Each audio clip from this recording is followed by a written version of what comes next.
বৈষম্য বিরোধী আমরা প্রমাণ করি। এটা আমাদের সকলের কাছে দায়ী এবং দাবি, এবং আমাদের যারা গণমাধ্যম ভাই বোনেরা আছেন তাদের কাছে করজোরে মিনতি যে আপনারা সব কিছু তুলে ধরুন।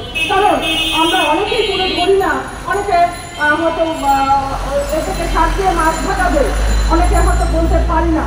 আর আমরা যারা আছি তারা হয়তো অনেকেই বলবে সংখ্যালঘু, আমরা অনেককে ডাকলে ভয় পাই, বাইরে আসতে চাই না। কারণ কি, যে কি জানি কোথায় যাবো, কে চিনবে, কে আবার কোন দিক থেকে আমাকে আমার জীবনের রক্ষা আমার হয়তো এখানে দাঁড়াইলে আমি বাড়ি ফিরতে পারবো না, এরকম অনেক ধরনের হয়তো ভীত সন্দিগ্ধ আমাদের কাজ করে।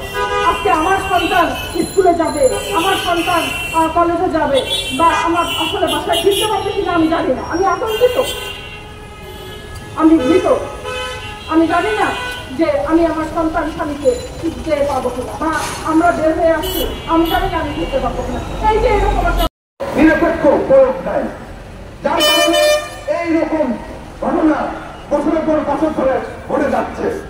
তাই সেই থেকে আমরা মুক্তি পেতে চাই। আমরা বলতে চাই, যে অপরাধ করুক না কেন তার বাংলাদেশের প্রচলিত আইনে নিরপেক্ষ তদন্তের মাধ্যমে, সুষ্ঠু বিচার প্রক্রিয়ার মাধ্যমে যদি অপরাধী হয় তাকে শাস্তি দেওয়া হোক। কিন্তু অন্যায়ভাবে আইন নিজের হাতে তুলে জনসাধারণের ঘটিয়ে গর্বর হামলা আমরা কখনোই কাম্য করি না।